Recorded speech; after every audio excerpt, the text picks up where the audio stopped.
Camera কি আমি আছি না নাই? স্যার আপনি আছেন। এটা তো দেখা বুঝ পাই।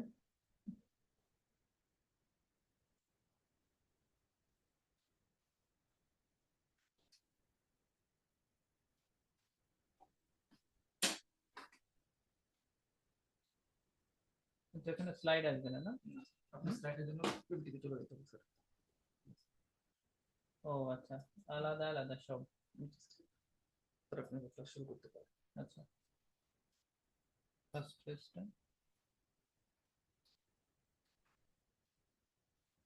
শুরু করবো। সুপ্রিয় চিকিৎসক বন্ধু, আসসালামু আলাইকুম। আশা করি সবাই ভালো আছেন। এই সুন্দর বিকালে জেনেসিস কর্তৃক আয়োজিত আপনাদের 119 ডিজিজ ইন সার্জারি 20 ক্লাসে আজকে টপিক শক। আপনাদের আবারও সবাইকে স্বাগত জানাচ্ছি। আমার কথা কি শোনা যায়? যারা আছেন একটু বলবেন।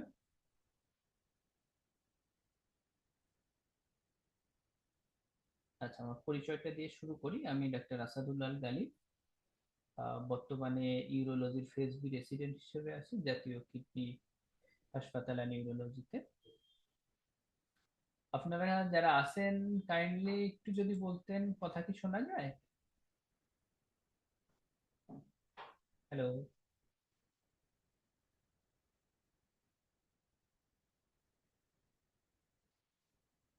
হ্যালো?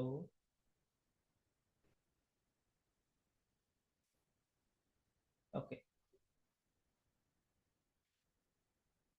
তাহলে আজকে একটু কথা বলেন। আচ্ছা স্যার। শোনা যাচ্ছে? জি স্যার। ও আচ্ছা আচ্ছা, ঠিক আছে। ঠিক আছে, ঠিক আছে, ওকে ওকে। হ্যালো? তাহলে আজকে আমাদের খুব ইম্পর্টেন্ট একটা টপিক সিলেক্ট করা হয়েছে, যেটা হচ্ছে শক। শক কি? শক বাংলা ভাষায় কি, যে যেটা আমরা সেকা খাই সেটা একটা শক আছে, কারেন্টের শক হয় সেটা একটা শক আছে, শক নামে এক ধরনের জাতি ছিল, এটাও একটা শক আছে। কিন্তু আমরা যে শকটা পড়বো, এই শকটা কি খুব ইম্পর্টেন্ট একটা শক। ঠিক আছে, সেটা কি মেডিকেল, যেহেতু আমরা মেডিকেলের সব থেকে বলতে গেলে যে একটা মানে পেশেন্ট, যে কোনো পেশেন্ট খারাপ হয়ে যাবে না, মারা যাওয়ার জন্য একটা বড় কারণ একটা শক। একটা ডাক্তার হবেন। তারপরে কি, যে শকটা শকটা আরো ইম্পর্টেন্ট, যেটা আপনার পরীক্ষায় খুব আসে, এটা রিটেনে আসে, ভাইবে জিজ্ঞেস করে, সেজন্য সব সময় দেখা যায় যে পড়া লাগে। তো এই শখ, যে কোনো জিনিস পড়ার আগে তো আমরা আসলে জানা দরকার যে এটা কেন পড়বো। তো শখের বিষয়টা, যে আপনি যেহেতু মেডিকেলে ভর্তি হয়েছেন, আপনার জীবনের শেষ পর্যায় পর্যন্ত শখ পিছু ছাড়বে না। কেন ছাড়বে না? আপনি মনে করেন এমবিবিএস স্টুডেন্ট, তখনও শখ লাগবে, যখন ডক্টরি করবেন তখনও শখ লাগবে, এবং মরার আগ পর্যন্ত দেখবেন পেশেন্ট ম্যানেজ যদি করতে চান, ডাক্তারি করতে চান, সেক্ষেত্রে শখ কোনো না কোনো ভাবে আপনার পিছিয়ে লেগেই থাকবে। তাহলে আমরা দেখি শখ কিভাবে, যেমন আপনি এমবিবিএস স্টুডেন্ট যখন, তখন আপনি রিটেন কিংবা ভাইভাতে দেখেন আপনাদের হাজার হাজার বার কোশ্চেন আছে দেখলাম। Define shock, classification of shock with example, pathophysiology of shock, management of the shock. রিটেনে যেমন ইম্পর্টেন্ট, ভাইভাতে খুব ইম্পর্টেন্ট, আরো ইম্পর্টেন্ট, রিটেনে থেকেও ভাইভা বেশি ইম্পর্টেন্ট, যারা কোশ্চেন করবে এখান থেকে কোনো মিস নেই। সাপোজ এমবিবিএস পাস করে গেলেন, এখন কি পোস্ট গ্রাজুয়েশন, দেখেন পোস্ট গ্রাজুয়েশন সেম এই শক থেকে, যা পড়েছিলেন এমবিবিএস সেখান থেকে, cause of distributive shock. Post গ্রাজুয়েশনের এক ধরনের কি রেসিডেন্সি পরীক্ষা দিলেন, এখন রেসিডেন্সির এফসিপিএস পরীক্ষা দিবেন, তখনও দেখবেন এই ঘুরে ফিরে কি আবার সেই ঘুরে ফিরে একটা কি, একটা পেশেন্ট আসছে সিভিয়ার ভমিটিং, ডায়রিয়া 3 দিন যাবত, হাইপোটেনসিভ, ট্যাকিকার্ডিয়া, লো ভেনাস প্রেসার, লো মিক্স অক্সিজেন স্যাচুরেশন। ঠিক আছে, এটা কোন ধরনের শক? আবার ঘুরে ফিরে, ঠিক আছে, কোনোভাবে তখন কি করলেন আপনি, এমবিবিএস পাস করলেন, রেসিডেন্সি কিংবা এমএস এফসিপিএস যে কোনো একটাতে চান্স পেয়ে গেলেন, এরপরে এরপরে কি আপনি এন্ট্রান্স এক্সাম দেওয়ার পরে ঢুকে গেলেন, তখন ও তো আপনার শখ ছাড়ছে না। আপনি ফেজে পরীক্ষা দিবেন, মিড টার্ম পরীক্ষা দিবেন, তখন আবার ঘুরে ফিরে সেই শখ। তো কি shock? Define shock, classification of shock with example, what are the pitfall of shock, what are the consequence of the shock and management of the shock. তার মানে আমরা দেখতেছি যে আমাদের জীবনের সাথে যতটা জড়িত শখ, যেমন রুগী ম্যানেজ করার ক্ষেত্রে রুগীকে কিভাবে ডায়াগনোসিস করে এটা যত তাড়াতাড়ি ম্যানেজ করা যায় সেক্ষেত্রে দরকার, পরীক্ষায় পাশের ক্ষেত্রে তার থেকে বেশি দরকার হয়ে যাচ্ছে। পরীক্ষার পাশ করার পরও ছাড়তেছে না, আপনি যতদিন পর্যন্ত না বড় ডাক্তার হচ্ছেন ততদিন পর্যন্ত শক আপনার পিছনে লেগে থাকতেছে। ওকে, তাহলে প্রাথমিক কথাবার্তা অনেক বললাম। এখন আমরা শুরু করি আমাদের আজকের এই ক্লাস টোটালটা 28 এডিশন বেলি লাভস বেস করে করা। আপনাদের ওখানে যেটা আছে সেটাই আমি জাস্ট পিপিটি করে এখানে আপনাদের সামনে উপস্থাপন করছি। আমার কথা কি কারো শোনা যায়? আপনারা যদি একটু উম, কথা বলতেন তাহলে আমার জন্য একটু সুবিধা হতো। কেউ আছেন? তাহলে টু এ কমিউনিকেশন হলে ক্লাসটা নিয়ে আরো ইজি হয়। শোনা যাচ্ছে। শোনা যাচ্ছে? আচ্ছা, তাহলে কন্টিনিউ করি, ঠিক আছে। ওকে, আমাদের বেলি লাভসে যেটা প্রথমেই বলা হয়েছে কি যে শকের ইন্ট্রোডাকশনে যে যেটা বলা হয়েছিল যে most common cause of death in the surgical patient. এখানে বলা হয়েছে ডেট কেন হচ্ছে, যে শক ডেট হচ্ছে তখনই যখন র্যাপিড এবং প্রোফাউন্ড শক হচ্ছে, অথবা আমাদের লেটারে কি হচ্ছে ডিউ টু অর্গানিক ইনকেমিয়া অথবা রিপারফিউশন ইনজুরি। এবং আমাদের প্রত্যেককে যেহেতু আমরা সার্জারি বেইলি লাভ পড়তেছি, তার মানে আমাদের ইচ্ছা যে সার্জারিতে পাশ করবো, পরবর্তীতে সার্জনও হওয়ার অনেকের ইচ্ছা থাকবে। সেখানেও কি আমাদের কি অবশ্যই জানা উচিত সেটা কি আছে, pathophysiology of shock, diagnosis of shock, and আরটা হচ্ছে কি যে আমরা প্রায়োরিটি বেসে কোন শকে ম্যানেজমেন্ট কখন করব, ঠিক আছে। ওকে, এখন এত কথা বললাম, মেন জিনিস আছে শক। হোয়াট ইজ শক?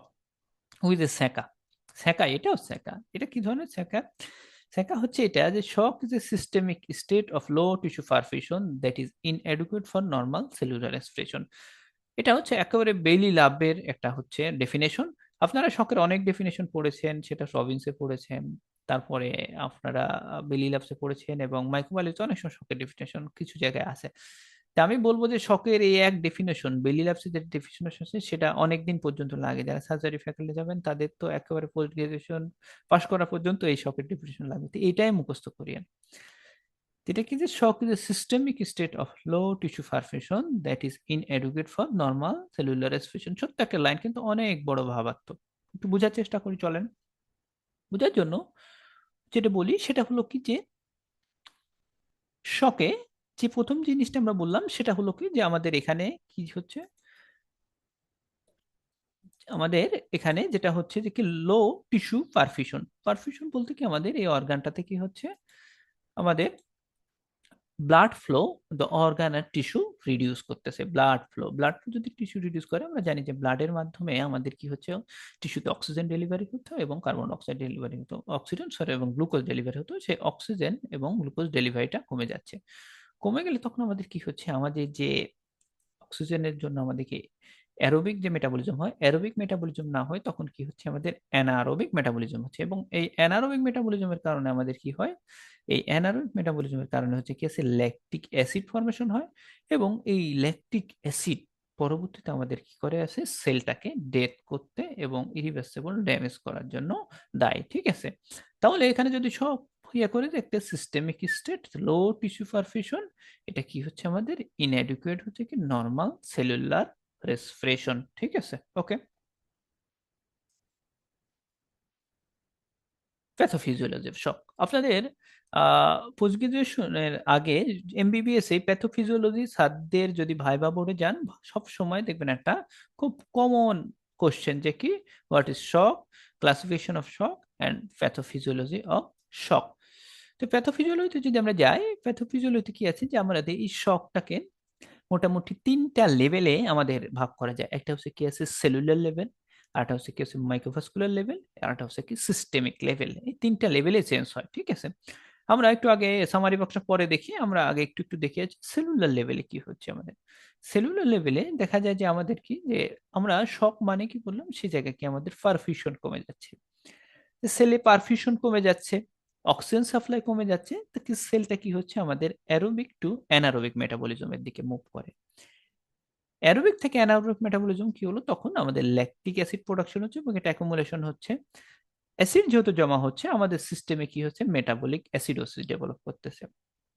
এবং আমাদের যেহেতু কি হচ্ছে, আমাদের অক্সিজেন সাপ্লাই ব্লাড সাপ্লাই কমে যাওয়ার কারণে অক্সিজেন সাপ্লাই যেমন কমে যাচ্ছে, গ্লুকোজ সাপ্লাই কমে যাচ্ছে, তখন আমাদের কি হচ্ছে আবার অ্যানারোবিক রেসপিরেশন বন্ধ হয়ে যাচ্ছে পরে পরে কি আমাদের এই এনার্জি যেহেতু আমাদের কমে যাচ্ছে, তখন কি হচ্ছে আমাদের সোডিয়াম পটাশিয়াম যে পাম্প, এই পাম্পটা ফেল হয়ে যাচ্ছে।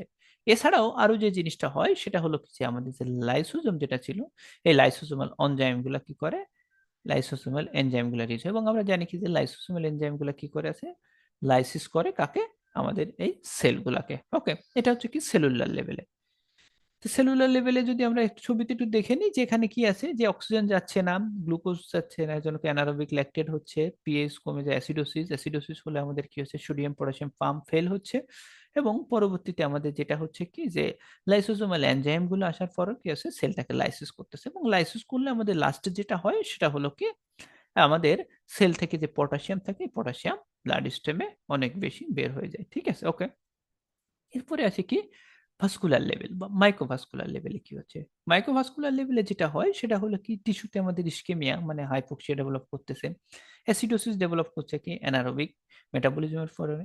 তখন কি হচ্ছে, আমাদের কমপ্লিমেন্ট অ্যাক্টিভেশন হচ্ছে। আপনারা মাইক্রোভাস্কুলার খুব সুন্দর করে কমপ্লিমেন্ট পড়েছেন, কমপ্লিমেন্ট অ্যাক্টিভেশন হয়ে যায় এবং নিউট্রোফিল ফ্রেমিং হয়। মানে বলতে গেলে আমাদের ইনফ্লামেশন, অ্যাকুট ইনফ্লামেশনটা অ্যাগ্রাভেট হয়। এক্ষেত্রে আমাদের কি হয়, অক্সিজেন ফ্রি রেডিকেল তৈরি হচ্ছে, সাইটোকাইন। এই অক্সিজেন এবং ফ্রি রেডিকেল এবং সাইটোকাইন আপনারা জানেন কি করে, এন্ডোথেলিয়াল ইনজুরি করে। এন্ডোথেলিয়াল ইনজুরি করলে আমাদের কি হচ্ছে, activation of the immune system এবং কোয়াগুলেশন সিস্টেম। এবং ফার্দার ফার্দার যে জিনিসটা হয় সেটা হচ্ছে আমাদের এন্ডোথেলিয়াম লিকেজ হচ্ছে। ওকে, এন্ডোথেলিয়াম লিকেজ হয়ে গেলে আমাদের কি হচ্ছে, ফ্লুইডটা ইডিমা হলে পরবর্তীতে কি আমাদের যে হাইপোক্সিয়া, এটা আরো বেশি অ্যাগ্রাভেটেড হচ্ছে। ওকে, মাইক্রোভাস্কুলার লেভেলে এ পর্যন্ত হচ্ছে। এরপরে যদি আমরা আসি সেটা হচ্ছে কি সিস্টেমিক লেভেলে। সিস্টেমিক লেভেলে আমরা কয়টা দেখলাম, চারটা জায়গায় চেঞ্জ হচ্ছে, কার্ডিওভাস্কুলার, রেসপিরেটরি, রেনাল এবং এন্ডোক্রাইন। কার্ডিওভাস্কুলার লেভেলে কি হচ্ছে, আমাদের প্রিলোড কমে যাচ্ছে। পিলোড যদি কমে যায়, আফ্লাটোলও কমে যাবে। সেক্ষেত্রে আমাদের কি আছে, decrease the blood pressure sense by baroreceptor. যখন ব্যারোরিসেপ্টর সেন্স কমে যায় তখন কি হচ্ছে, সিম্প্যাথেটিক অ্যাক্টিভিটি বাড়ে, ক্যাটাকোলামাইন সিনথেসিসটা হয়। ক্যাটাকোলামাইনটা আমাদের কি করে, ট্যাকিকার্ডিয়া এবং সিস্টেমিক ভ্যাসোকনস্ট্রিকশন। এতে আমাদের যে জিনিসটা হয় সেটা হলো কি আছে, এর মাধ্যমে আমাদের এই যে হাইপোক্সিয়া হওয়ার কারণে যে আমাদের হাইপোটেনশনের কারণে যে শক ডেভেলপ করেছিল, এই শকটা কি করে, মেনটেন করতে চায় blood pressure and tissue perfusion. ঠিক আছে, এটা হচ্ছে কি কার্ডিওভাস্কুলার লেভেলে। রেসপিরেটরি সিস্টেমে কি হয়, রেসপিরেটরি সিস্টেমে যেটা হয় কি, মেটাবলিক অ্যাসিডোসিস যেহেতু হচ্ছিল কিসের কারণে, আমাদের ল্যাকটিক বেড়ে যাওয়ার কারণে, এবং সিম্প্যাথেটিক স্টিমুলেশনে আমাদের কি হচ্ছে, রেসপিরেটরি সেন্টার স্টিমুলেশন হচ্ছে, রেসপিরেটরি রেট বেড়ে যাচ্ছে, মিনিট ভেন্টিলেশন বাড়ছে, অনেক বেশি কি করতেছে, কার্বন ডাই অক্সাইড এক্সিশনের মাধ্যমে কম্পেনসেটরি অ্যালকালোসিস ডেভেলপ করে। ঠিক আছে, এর মাধ্যমে আমাদের যে ব্লাডে অ্যাসিডিটি ডেভেলপ করেছিল, এই অ্যাসিডিটিটা কি করে, কিছুটা হলেও কমানোর চেষ্টা করে। তার মানে আমরা দেখতেছি যে আমাদের সেলুলার লেভেলে এবং মাইক্রোভাস্কুলার লেভেলে যে চেঞ্জ গুলো হচ্ছিল, আস্তে আস্তে যখন আমাদের অর্গানের দিক যাচ্ছে, প্রত্যেকটা কি করতেছে, কম্পেনসেশন করার চেষ্টা করতেছে। ওকে, রেনাল সিস্টেমে কি হয়, আমাদের রেনাল সিস্টেমে আছে ডিক্রিজ রেনাল পারফিউশন, ট্রান্সফিউশন কমলে গ্লোমেরুলার ফিল্ট্রেশন কমে যাবে, ইউরিন আউটপুট কমে যাচ্ছে। তখন আমাদের কি হচ্ছে, রেনিন অ্যানজিওটেনসিন অ্যালডোস্টেরন সিস্টেমটা অ্যাক্টিভেটেড হয়ে যাচ্ছে। এবং রেনিন অ্যালজিওটেনসিন অ্যালডোস্টেরন সিস্টেমের মাধ্যমে কি অ্যানজিওটেনসিন 2 কজ ভ্যাসোকনস্ট্রাকশন, এবং অ্যালডোস্টেরন সোডিয়াম ওয়াটার রিঅ্যাবজর্পশনের মাধ্যমে কি আছে, হেল্প ইন ব্লাড ভলিউম এবং ব্লাড প্রেশার মেনটেন।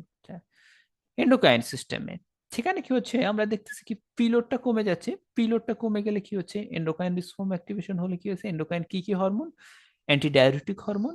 অ্যান্টিডায়াবেটিক হরমোনটা কি করে আমরা জানি, ভ্যাসোকনস্ট্রিকশন করে এবং ওয়াটার রিঅ্যাবজর্পশন করে কালেক্টিংটা। এটার মাধ্যমে আমাদের কি হচ্ছে, ব্লাড প্রেশার আবার কি করতেছে, আগের অবস্থায় ফেরত যাওয়ার চেষ্টা করতেছে। ওকে, এছাড়াও যেটা হয় কি যে অ্যাডেনাল কর্টেক্সে কিছু কোর্টিসল হরমোন আসে। এই কোর্টিসল হরমোন কি করে, সোডিয়াম এবং ওয়াটার রিঅ্যাবজর্পশনকে হেল্প করে। ঠিক কি করে, আমাদের cell become more sensitive to catecholamine. এটার মাধ্যমে কি করতেছে, ভ্যাসোকনস্ট্রিকশন এবং ব্লাড প্রেশার আগের মতো বাড়ানোর চেষ্টা করে। তাহলে আমরা যদি একটু আহ একটা বক্সের ভিতরে দেখতে চাই, তাহলে আমরা কি দেখতেছি যে আমাদের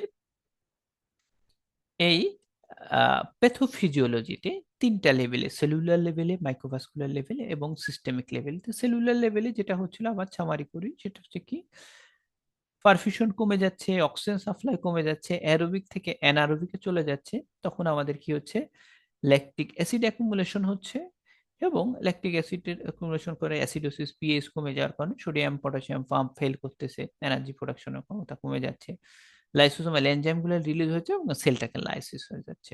মাইক্রোভাস্কুলার লেভেলে কি হচ্ছে, টিস্যু ইস্কেমিয়া হচ্ছে, কেন হাইপোক্সিয়া এবং অ্যাসিডোসিসের পরে কমপ্লিমেন্ট অ্যাক্টিভেশন হচ্ছে এবং ইনফ্লামেশনটাকে অ্যাগ্রাভেট করতেছে। তাতে কি হয়, আমাদের অক্সিজেন ফ্রি রেডিকেল এবং সাইটোকাইন এটাকে এন্ডোথেলিয়ামকে ইনজুরি করতেছে, এন্ডোথেলিয়াম ইনজুরি করার পরে আমাদের ইমিউন সিস্টেম এবং কোয়াগুলেশন সিস্টেমকে অ্যাক্টিভেশন করে দেয়।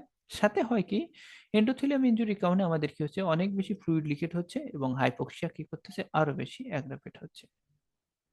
এবং সিস্টেমিক লেভেলে যেটা দেখলাম যে প্রত্যেকটা অর্গান সেটা কি করতেছে, এই শকটাকে কম্পেনসেট করার চেষ্টা করছে। সেভাবে কার্ডিওভাস্কুলার সিস্টেমে আমাদের কি হচ্ছে, পিলোড আফটারলোড কমে যাওয়ার কারণে আছে ব্যারোরিসেপ্টর সেন্সিটিভিটি কমে যাচ্ছে। তাতে কি হচ্ছে, আমাদের সিম্প্যাথেটিক অ্যাক্টিভিটি বাড়তেছে, সেক্ষেত্রে ক্যাটাকোলামাইন পরবর্তী ভেসা কনস্ট্রিকশন করে এবং কার্ডিয়াক আউট বাড়ায় কিভাবে, ট্যাকিকার্ডিয়ার মাধ্যমে দিয়ে আমাদের করে, হার্ট রেটটা বাড়ায় ট্যাকিকার্ডিয়ার মাধ্যমে দিয়ে কি করে, হাইপোটেনশনটাকে কারেকশন করার চেষ্টা করে। রেসপিরেটরি সিস্টেম কি করে, যে আমাদের রেসপিরেটরি সেন্টার অনেক বেশি স্টিমুলেশন হয়ে যায়, কিসের কারণে, অ্যাসিডোসিসের কারণে। তখন কি করে, আমাদের রেসপিরেটরি রেট এবং ভেন্টিলেশন বাড়িয়ে দিয়ে অনেক বেশি কার্বন ডাই অক্সাইড বের করে দিয়ে কি করার চেষ্টা করে, এই যে আমাদের অ্যাসিডোসিস হয়েছিল, অ্যাসিডোসিসটাকে কারেকশন করার চেষ্টা।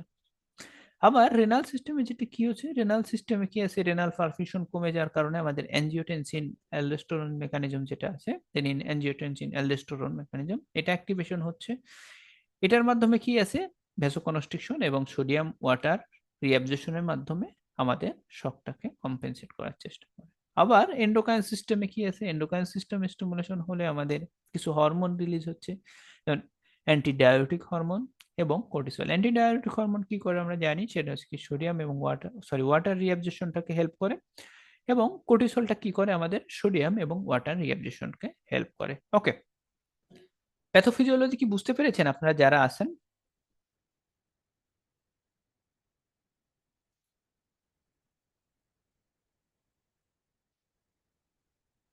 হ্যালো, ওকে। সবচেয়ে মোস্ট ইম্পর্টেন্ট একটা কোশ্চেন এখন, সেটা হচ্ছে কি, ক্লাসিফিকেশন অফ শক। এই শকটাকে আমাদের অনেক ধরনের ক্লাসিফিকেশন থাকলেও আমরা কোনটা পড়বো? আমরা পড়বো আমাদের বেলি ল্যাবসে যে ক্লাসিফিকেশন দেওয়া আছে সেটা। বেলি ল্যাবসে দেখেন একটা ক্লাসিফিকেশন দেওয়া আছে, সে কয় ধরনের, 5 ধরনের: হেমোরেজিক আর hypovolaemic shock, cardiogenic shock, obstructive shock, distributive shock and endocrine shock. Okay, আমরা একটা একটা করে তাহলে আলোচনা করি। হাইপোভলিমিক শক, হাইপোভলিমিয়া, বলেন তো যারা আছে, কেউ যদি আমাদের সাথে ইয়ে করতেন, টু ওয়ে কমিউনিকেশন হলে ক্লাসটা একটু ভালো হতো। কাউকে তো পাচ্ছি না। আচ্ছা, হাইপোভলিমিক শক। হাইপোভলিমিক শক বলতে বোঝায় যে যে শক, সে শক কি হচ্ছে, আমাদের reduce the circulatory blood volume. This can be cause either haemorrhagic and non haemorrhagic, ঠিক আছে, ফ্লুইড লসের কারণে হচ্ছে। নন হেমোরেজিক কজগুলো কি কি আছে, poor fluid intake or dehydration, vomiting, diarrhea, excessive urinary loss, such as diabetes, evaporation, এবং অনেক সময় থার্ড স্পেস লস হয় কোন জায়গায়, আমাদের যখন ইন্টেস্টাইনাল অবস্ট্রাকশনের মতো অথবা প্যানক্রিয়াটাইটিসের মতো কন্ডিশন হয় তখন। ওকে, এবং খুব ইম্পর্টেন্ট একটা কথা যে হাইপোভলিমিক শক কিন্তু সব থেকে most common type of shock, এবং এটা কি করে, কন্ট্রিবিউট করে আদার ফর্ম অফ শকে। Absolute relative hypovolaemic shock always be consider, এবং সেটা কি করবে, ট্রিটমেন্ট করা লাগবে ফার্স্ট প্রায়োরিটি বেসে। ওকে, কার্ডিওজেনিক শক। কার্ডিওজেনিক শক বলতে কি, হার্টের যে মেইন ফাংশন সেটা হচ্ছে কি, হার্ট পাম্প করে ব্লাড কি করে সারা শরীরে ছড়ায় দেয়, এটা ফেল করবে। তাহলে কি কার্ডিওজেনিক শক বলতে বোঝাচ্ছে কি আছে, heart fail to pump effectively to the tissue, as a result cardiac output fail and tissue perfusion become inadequate. ঠিক আছে, কি কি কজ আছে? কজ আছে myocardial infection, cardiac dysrhythmia, valvular heart disease, blunt myocardial injury, cardiomyopathy, myocardial depression from sepsis and drug or medical effect. যে কোনো কারণে আমাদের হার্ট যদি পাম্প না করতে পারে, তখন যে শকটা হবে সেটা কি আছে, কার্ডিওজেনিক শক। এরপরে যেটা আছে কি, সেটা হলো অবস্ট্রাকটিভ শক। অবস্ট্রাকটিভ শক কোনটা? অবস্ট্রাকটিভ শক হচ্ছে যখন আমাদের মেকানিক্যাল অবস্ট্রাকশন হচ্ছে, সেটা কি আছে, নর্মাল যে কার্ডিয়াক ফিলিং, হার্টের যে ব্লাডটা ফিলিং হওয়ার প্রসেস, এই প্রসেসটাকে কোনোভাবে বাধা দিচ্ছে, ঠিক আছে, মানে রিডিউস দ্য ফিলোড। ফিলোড যদি কমে যায়, আমাদের অটোমেটিক কি করতে আছে, কার্ডিয়াকের যে আফটারলোড বা আউটপুট কমে যাবে। তাতে কি হবে, পোর্ট টিস্যু পারফিউশন। কি কি কারণ হতে পারে, cardiac tamponade, tension, pneumothorax, massive pulmonary embolism এবং এয়ার এম্বোলিজম, ঠিক আছে। ওকে, ডিস্ট্রিবিউটিভ শক। ডিস্ট্রিবিউটিভ শক হয় কখন, যখন আমাদের অ্যাবনর্মালি ডাইলেটেশন হচ্ছে কোন জায়গায় আছে ব্লাড ভেসেলগুলা। কিভাবে হতে পারে, সেটা হতে পারে আছে আমাদের লো সিস্টেমিক ভাস্কুলার রেজিস্ট্যান্স এবং লো আফটারলোড, এবং সাথে হাইপোটেনশন হচ্ছে। কে কজ কি কি আছে, আমাদের কজ আছে সেপটিক শক, অ্যানাফাইলেটিক শক এবং স্পাইনাল কর্ড ইনজুরি বা নিউরোজেনিক শক। কিভাবে হচ্ছে আমাদের অ্যানাফাইলেক্সিস, অ্যানাফাইলেক্সিস কারণে আছে আমাদের কিছু ভ্যাসোডাইলেশন হচ্ছে হিস্টামিনের কারণে। নিউরোজেনিক শকে কি হচ্ছে, sympathetic flow cause by vascular tone কমে যাচ্ছে। সেপটিক শকে কি হচ্ছে, আমাদের ব্যাকটেরিয়াল যে এন্ডোটক্সিন ছিল, এই এন্ডোটক্সিন অ্যাক্টিভেশনের মাধ্যমে কি হচ্ছে, ইমিউনো সিস্টেম অ্যাক্টিভেশন হচ্ছে, এবং এটার কারণে কি আছে, অ্যাবনর্মাল মাইক্রোভাস্কুলার ব্লাড ফ্লো কমে যাচ্ছে, আর্টারিয়াল সাউন্ড, এবং কি আছে, সেলুলার লেভেলে আমাদের অক্সিজেন সাপ্লাইটা কমে যাচ্ছে, ঠিক আছে। ওকে, লাস্ট অফ অল যেটা আছে কি, সেটা হচ্ছে এন্ডোকাইন শক। এন্ডোকাইন শক একটা মিক্সড শক। এই শকের ভিতরে সকল ধরনের শকই মোটামুটি থাকে, সেটা হচ্ছে হাইপোভলিমিক শক, কার্ডিওজেনিক শক, ডিস্ট্রিবিউটিভ শক, তিনটা ধরনের শকই দেখা যায় যে কোনো না কোনো ভাবে চলে আসে, ঠিক আছে।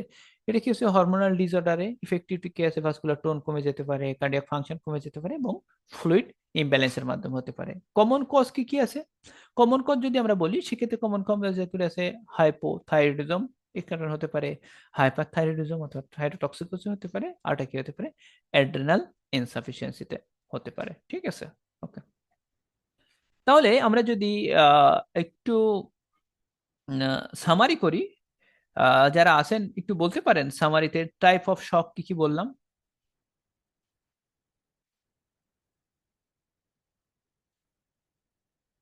আচ্ছা, আচ্ছা, একটু সামারি যদি করি, সেটা হলো কি যে আমাদের চারটা, পাঁচটা মেইনলি শক আছে। সেটা হচ্ছে কি, হাইপোভলিমিক শক, এর ভিতরে হেমোরেজিক এবং নন হেমোরেজিক কজ আছে, কার্ডিওজেনিক শক। কার্ডিওজেনিক শক বলতে মেইনলি যেটা হচ্ছে কি, primary fail to heart firm. Obstructive shock, obstructive শকের ভিতরে যেটা আছে সেটা হলো কি আছে, আমাদের mechanical obstruction to cardiac filling, এ কারণে প্রিলোড কমে যাচ্ছে, আফটারলোড কমে যাচ্ছে, তাতে যে শক হচ্ছে সেটা অবস্ট্রাকটিভ শক। ডিস্ট্রিবিউটিভ শক হচ্ছে কি আছে, ভ্যাসোডাইলেশনের কারণে আমাদের কি হচ্ছে, হাই আউটফ্লো যে শক হচ্ছে, সেটাকে আমরা কি বলতেছি, ডিস্ট্রিবিউটিভ শক। এন্ডোকাইন শক কি আছে, যে হরমোনাল এন্ডোকাইন শক বলতে একটা মিক্স শক, এখানে সব ধরনের শক, সেটা হচ্ছে হাইপোভলিমিক শক থাকে, কার্ডিওজেনিক শক থাকে, এবং ডিস্ট্রিবিউটিভ শকও থাকে, ঠিক আছে। ওকে,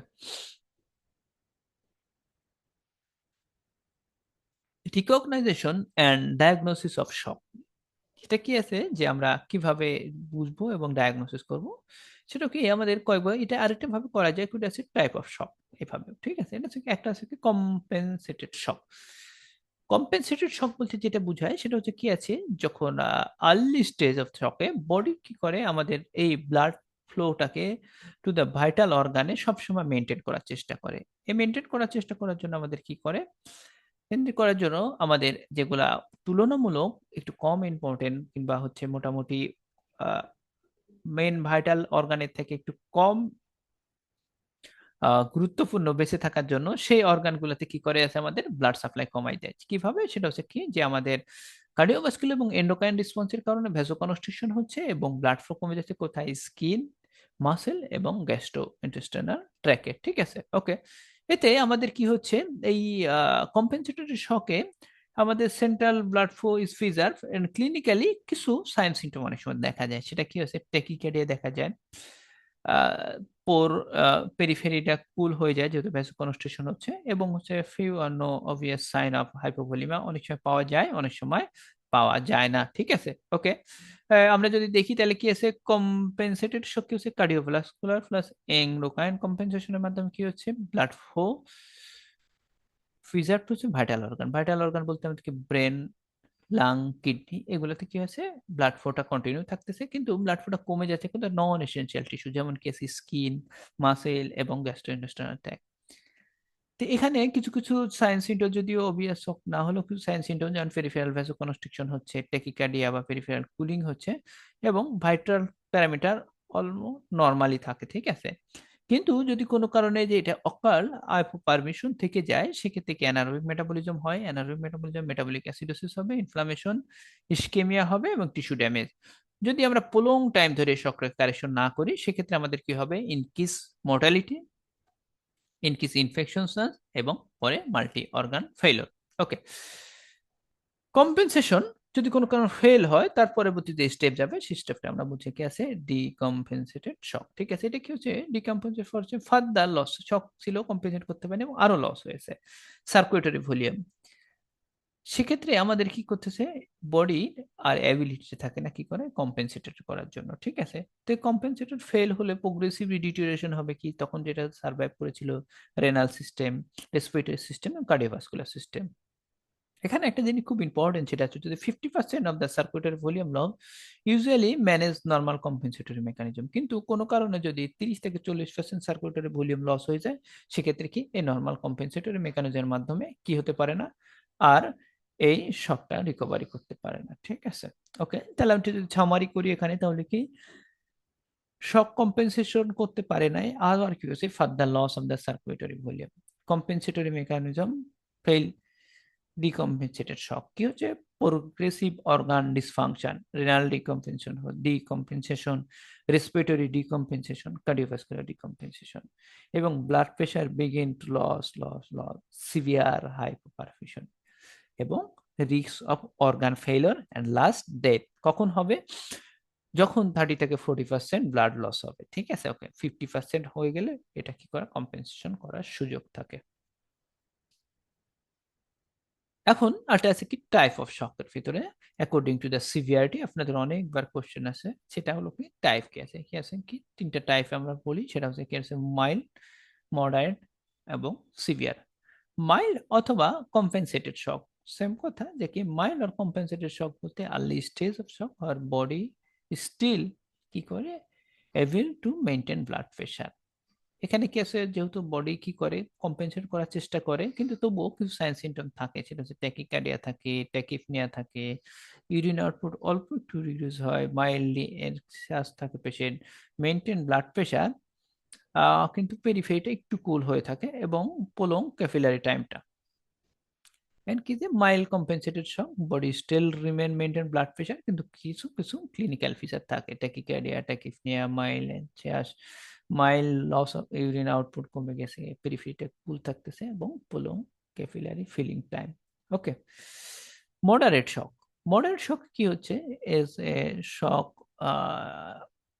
কম মানে মাইল্ড থেকে আরেকটু খারাপ, shock worsen the body compensatory mechanism begin to fall, এবং renal perfusion decrease, so urine output fall below 0.5 ml per kilo kg per hour,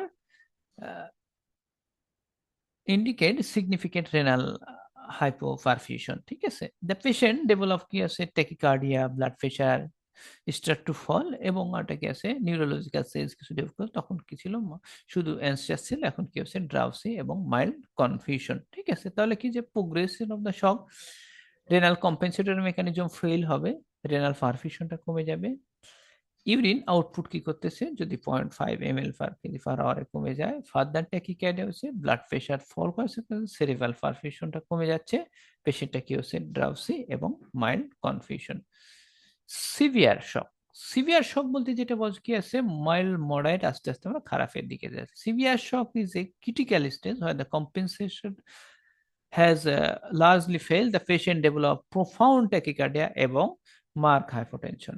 এখানে কি হচ্ছে, রেনাল পারফিউশন এক্সট্রিমলি পোর এবং urine output fall to zero, brain perfusion also severely reduce causing patient become unconscious, এবং breathing become laborious, the body struggle to compensate the severe metabolic acidosis and poor oxygen delivery. Okay, তো কি আমরা আরেকটা কি এটা summary করলে কি, severe shock, compensatory mechanism fail, profound tachycardia হবে, হাইপোটেনশন হবে সিভিয়ার, রেনাল পারফিউশন আরো কমে যাচ্ছে, ইউরিন আউটপুটকে নিয়ার টু জিরো, এবং severe cerebral hypoperfusion, unconscious set হচ্ছে, লাস্টে পেশেন্ট কি হচ্ছে লেবারিয়ারেসপেশন, আরটা হচ্ছে কি লাস্টের দিকে আমাদের যে অর্গান আছে অর্গানটা ফেল হয় পেশেন্টের ডেথ হয়ে যাবে। যদি আমি একটু বক্সের মাধ্যমে দেখি সেক্ষেত্রে আমাদের কি হচ্ছে মাইল্ড, মডারেট এবং সিভিয়ার। সেক্ষেত্রে আমাদের মাইল্ড শক আমরা কি দেখতেছি যে প্রত্যেকটা শকে আমাদের ল্যাকটিক অ্যাসিড তৈরি হচ্ছে, অ্যাসিডোসিস ডেভেলপ হচ্ছে, মাইল্ডে 1+, মডারেটে 2+ এবং সিভিয়ারে 3+ থাকে। ইউরিন আউটপুট আমাদের মাইল্ড শকে কি আছে নর্মাল অথবা অল্প একটু কমে যাচ্ছে, কিন্তু মডারেটে কি 0.5 ml/kg/h। কিন্তু সিভিয়ার শকে অ্যানিউরিয়া এবং জিরো যেতে পারে। কনসাস লেভেল কি থাকতেছে মাইল্ড শকে অ্যানসিয়াস থাকতেছে, কিন্তু মডারেট শকে কি আছে ড্রাউজি অথবা মাইল্ড কনফিউশন থাকে, কিন্তু সিভিয়ার শকে আমাদের কি আছে আনকনসাস হয়ে যাচ্ছে। রেসপিরেটরি রেট কি করতেছে, রেসপিরেটরি রেট হচ্ছে মাইল্ড শকে ইনক্রিজ করে, মডারেট শকে ইনক্রিজ করে, কিন্তু সিভিয়ার শকে কি আছে খুব কষ্ট করে নিঃশ্বাস নেওয়া লাগে। ট্যাকিকার্ডিয়া কি থাকে, ট্যাকিকার্ডিয়া আমাদের মাইল্ড শকেও ট্যাকিকার্ডিয়া থাকে, মডারেট শকে আবার বাড়ে এবং সিভিয়ার শকে অনেক বেশি বাড়ে। হাইপোটেনশনের ক্ষেত্রে কি হচ্ছে আমাদের মাইল্ড শকে নর্মাল থাকে, মডারেট শকে অল্প একটু হাইপোটেনশন হয়, কিন্তু সিভিয়ার শকে সিভিয়ার হাইপোটেনশন হয়। পেরিফেরাল কুলিং আমাদের মাইল্ড শকে শুরু হচ্ছে কিন্তু আস্তে আস্তে বাড়তেছে কোনটা আছে আমাদের সিভিয়ার শকের দিকে দিয়ে। ঠিক আছে, ওকে। তো কম্পেনসেটরি যেটা মাইল্ড শক সেটা হচ্ছে compensation preserve the vital organ to perfusion, কিন্তু আমাদের মডারেট শকে কি আছে প্রোগ্রেসিভ ডিকম্পেনসেশন ডেভেলপ করে, লাস্টে কি আছে রিসাসিটেশন অবশ্যই দরকার। ঠিক আছে, ওকে। আমরা এই শক কিভাবে মোটামুটি একটু বোঝার চেষ্টা করব, তাই তো ক্লিনিক্যালি। সেটা হচ্ছে কি যে কয়েকটা জিনিস আছে, সেটা হচ্ছে কি ক্যাপিলারি রিফিল, টেকিকার্ডিয়া এবং আরেকটা কি আছে blood pressure. Most of the hypovolaemic shock cold পেল পেরিফেরি এবং পোলং কিফিলারি ফিলিং রিফিল থাকে। ঠিক আছে, ওকে। অনেক ক্ষেত্রে নর্মালও থাকতে পারে। ঠিক আছে, টেকিকার্ডিয়া কি, টেকিকার্ডিয়া একটা যে আমাদের শক হয়েছে হার্ট সবসময় চাইবে কি কম্পেনসেটরের মাধ্যমে হার্টটাকে কারেকশন করার জন্য হার্ট রেট বাড়িয়ে দেবে, এটা হচ্ছে ট্যাকিকার্ডিয়া। ব্লাড প্রেশারের ক্ষেত্রে কি দেখলাম মাইল্ড শকের ক্ষেত্রে আমাদের কি করতেছে, মাইল্ড শকের ক্ষেত্রে আমাদের ব্লাড প্রেশার নর্মালি থাকে, মডারেট শকে কমে যায়, সিভিয়ার শকে সিভিয়ার হাইপো টেনশন ডেভেলপ করে। ঠিক আছে, ওকে।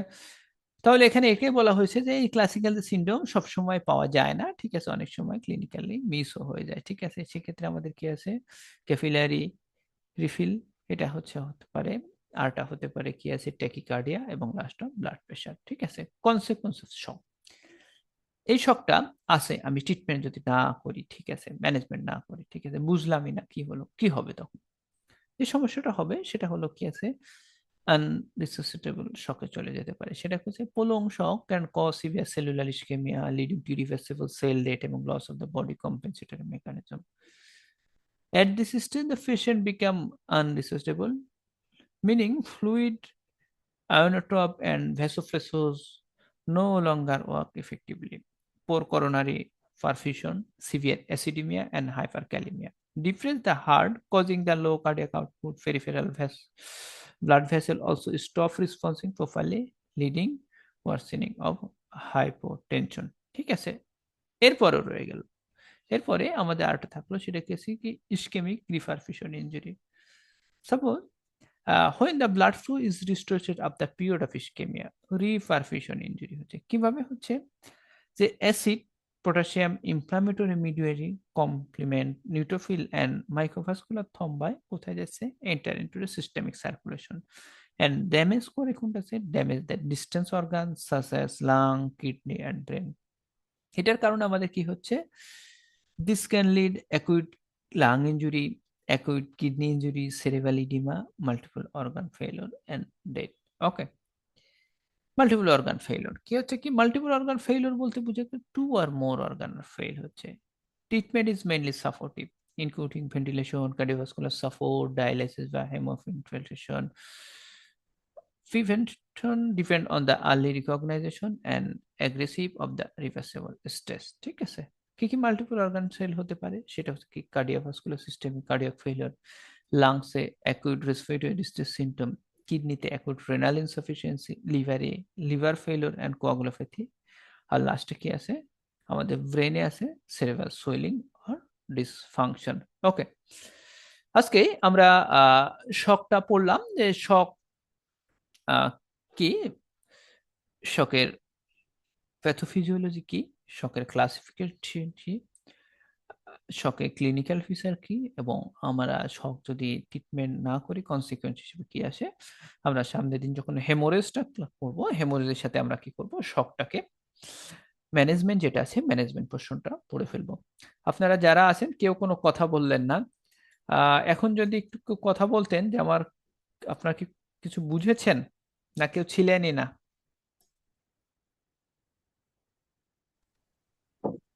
জি স্যার, থ্যাংক ইউ স্যার। কোনো কোশ্চেন আছে, কিছু জানতে চান? No sir. আচ্ছা, আপনারা যেটা করবেন সেটা হলো কি, এটা টোটাল বেলি ল্যাবের আপনাদের প্রত্যেকটা বোল্ড হরফকে আমি সুন্দর করে একটু স্লাইডে এনেছি, কোনো ভয় পাওয়ার কিছু নাই, যেটা অন্য জায়গা থেকে পড়ানো। আপনারা জাস্ট একবার রিডিং দিতে পারলে দেখবেন যে আপনার বেলি ল্যাবের প্রত্যেকটা লাইনে এখানে রয়েছে। একটু দেখে মিলাই নিয়েন, তাহলে হবে ইনশাল্লাহ, ঠিক আছে? আর যদি কোনো কথা না থাকে তাহলে আজকের মতো শেষ করব। সবাই ভালো থাকবেন, আমার জন্য দোয়া করবেন। আসসালামু আলাইকুম। ওয়ালাইকুম আসসালাম। স্লাইডটা সালাম।